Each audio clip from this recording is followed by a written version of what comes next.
कारण तिला मी रिक्वेस्ट करणार आहे की प्लीज एक उखाणा घे.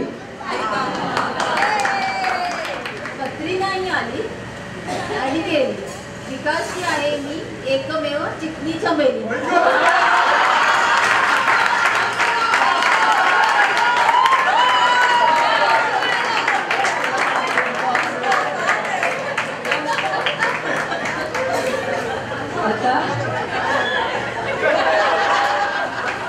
या या विकास भाऊ या.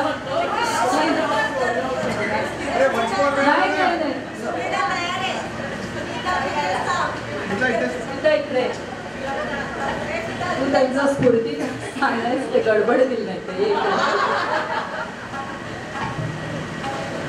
सुमेधा लबाड आहे मला माहिती होतं. काहीतरी तरी प्लॅनिंग केलं असेल हे माहिती होतं. मग जरा मला कळलं म्हणून मी सुद्धा 2-4 ओळी लिहिल्या आणि चमेलीच्या आजूबाजूला लिहिले कारण मला तेवढंच ऐकू आलं. चष्मा लावायला हरकत नाही आता मी सिनियर सिटीजन.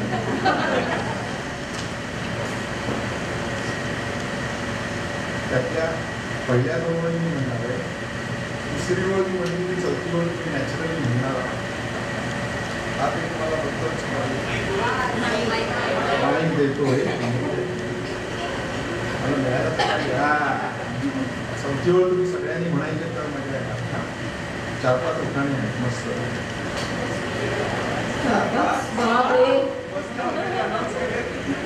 9 वाजल्याशिवाय डिनर होणार आहे.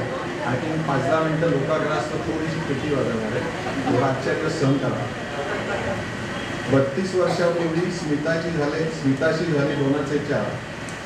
32 वर्षापूर्वी स्मिताशी झाले 2चे 4. अबकी बार असंच कंटिन्यू करा. ह्याच ह्याच्यावरती आहे.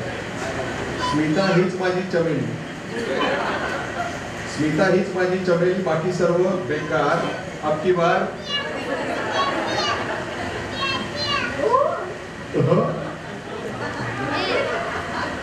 चमेली पुढे स्वीकार.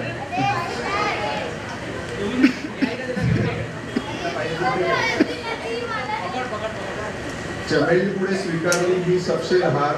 अबकी बार जोरात बोला जोरात बोला. आता एवढे वडे वगैरे खाल्ले तर काय एवढी भूक लागली आहे का? चमेलीशी लढाईत मी घेतली पूर्ण माघार. अबकी बार कायम कायम स्मिता सरकार. माझ्याशी भांडताना स्मिताच्या जिभेला चढते भरपूर धार. अबकी बार स्मिताशी संसार करताना हलका झाला माझा भार. अबकी बार स्मिताला पॉवर आणि मला शांती. स्मिताला पॉवर आणि मला शांती, हाच मंत्र माझा आधार. अब की बार. मी एवढं ट्रेनिंग का केलं एका मिनिटात सांगतो. थोडीफार पेटी वाजवायला शिकल्यावर तुम्ही अनुभव यावा म्हणून कुंडूरला एका मोठ्या पंडितांकडे जायचो. दरवेळेला केलं की सगळं झालं की ते बाहेर यायचे मोठापर्यंत, गप्पा मारायचे, कधी येत आहे चेंबूरला, येतो. असं दरवेळी चालायचं. एकदा तसेच बसले. त्यांना म्हटलं, अहो गुरुजी, दरवाजा उघडा आहे, तुमच्या पायात चप्पल नाही आहे आणि वहिनींना काही सांगितलेलं नाही आहे, तुम्ही घ्यावं डॉक्टर, तुम्ही काय घाबरताय? अहो पण तुम्ही घ्या गाडी मुलूंच्या हायवेला काढली. अहो पण म्हटलं घरी माझी साठी झालेली, आता काय घाबरतो काय, कधीतरी एकदा. तेव्हा त्यांना मी आदर्श काही बाबतीत ठेवलंय, पण मी डेअरिंग करतोय कारण हे सगळं करायची मी स्वीकारतो, परवानगी घेतली. आता एक आपल्यामध्ये सेलिब्रिटी त्यांची ओळख करून देतो, इंटरनॅशनल सेलिब्रिटी. आणि मग एक 5-10 मिनिटं मी फक्त पेटी वाजवणार. सांडू ब्रदर्सची पुढची पिढी रिक्वेस्ट करते. अच्छा. हा, आता माझं गेलं सरकार. तुम्ही जराशी माघार 2 मिनिटं. आमचं सरकार आलंच नाही तर काय जाणार. पिढीजात गोष्टी जपत स्वतःचं अस्तित्व निर्माण करतायत अक्षय आणि गायत्री. टिक्की टोज या ब्रँडनी फोल्डेबल बॅली शूजचा व्यवसाय सुरू केलाय. या दोघांनी मिळून आमची गोड गायत्री आणि बॅडमिंटन चॅम्प अक्षय काहीतरी सरप्राईज देणार आहेत असं दिसतंय. प्लीज या इकडे बघूया.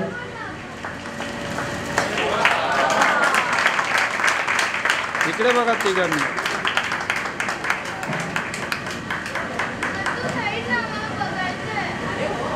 इकडे बघा तिघांनी.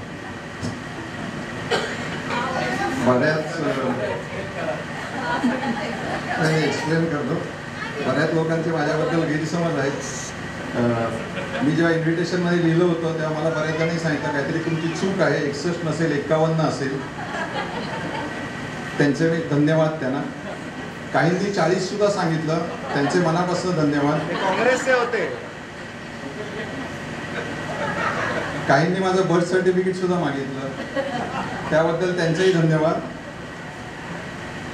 डोक्यावरचा भार हलका झाला मग अशी म्हटलं. माझा लहानपणीचे फोटो बघा. संसारानंतरच ही अवस्था झालेली आहे. वा, फार चांगलं सरप्राईज. माझे वडील इथे दिसतात, आई आणि वडील. दादाच्या लग्नातला आमच्या लग्नातला फोटो. गायत्री, अक्षय. नायगारा फॉल्सला जायचा योग आलेला होता. अगदी बर्फ पडत असताना फेब्रुवारीमध्ये तो फोटो आहे.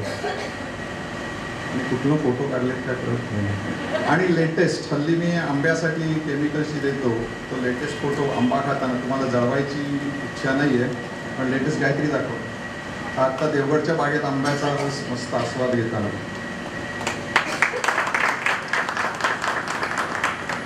माझं रहस्य काय म्हणून विचारतोय, त्यातलं एक रहस्य म्हणजे हल्लीच डॉक्टर्सना कळलं, जे मला पूर्वीपासून कळलेलं आहे. भरपूर मित्रमंडळ असावं, भरपूर रिलेटिव्ह, मजा करावी. जितकं मजा कराल तितकं तुमचं आयुष्य वाढतं. आणि हे जर बघितलं तर माझ्या आयुष्याचं रहस्य मला कळेल. मी झालो तेव्हा 9.5 पाऊंडाचा होतो. आणखी पुढचं बोलणार आहे. काही लोक पुष्कळ हसणार आहेत मला माहिती आहे, पण माझ्याकडे सर्टिफिकेट दिलं आहे.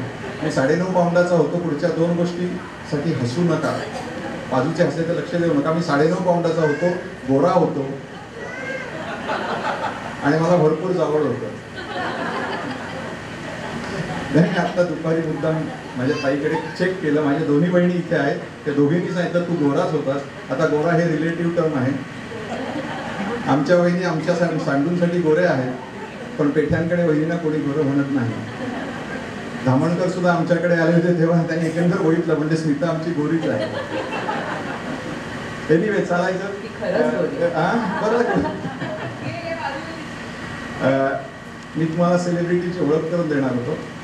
हार्मोनियम म्हणा किंवा तबला म्हणा, हे आपले साथीची वाद्य अशीच धरली जातात नाही.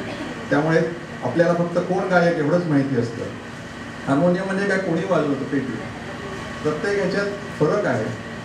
क्लासिकलसाठी पेटी वाजवणारे वेगळे आहेत, लाईटसाठी पेटी वाजवणारे वेगळे आहेत, नृत्य करतात त्यांच्यासाठी वाजवणारे आहेत वेगळे, इन्स्ट्रुमेंटल बरोबर वाजवणारे वेगळे.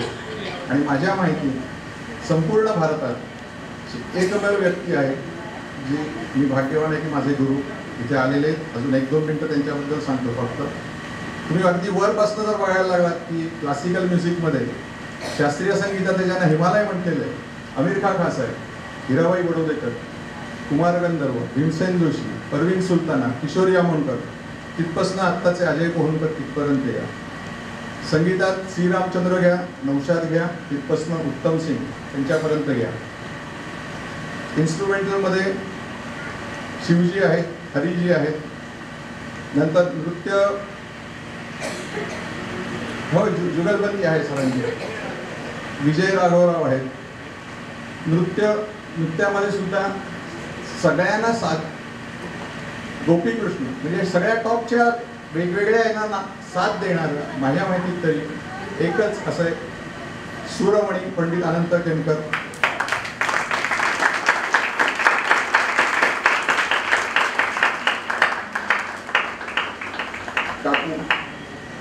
काकू सुद्धा सितारिस्ट आहेत. सांगण्याची गोष्ट म्हणजे सध्या वर्ष 81, अजूनही भरपूर क्लासेस घेतात आणि अजूनही नाही तुमचं नाही सांगत, बायकांच्या वयाबद्दल बोलायचं नसतं. अजूनही रेकॉर्डिंगसाठी धावपळ असते. उत्तम सिंगची सगळी रेकॉर्डिंग दररोज बघावं तर सर कुठे रेकॉर्डिंगला गेले. या वयात सुद्धा अगदी जादूसारखी त्यांची बोटं चालतात, रेडिओवरती असतात, सगळं हे चालू असतं.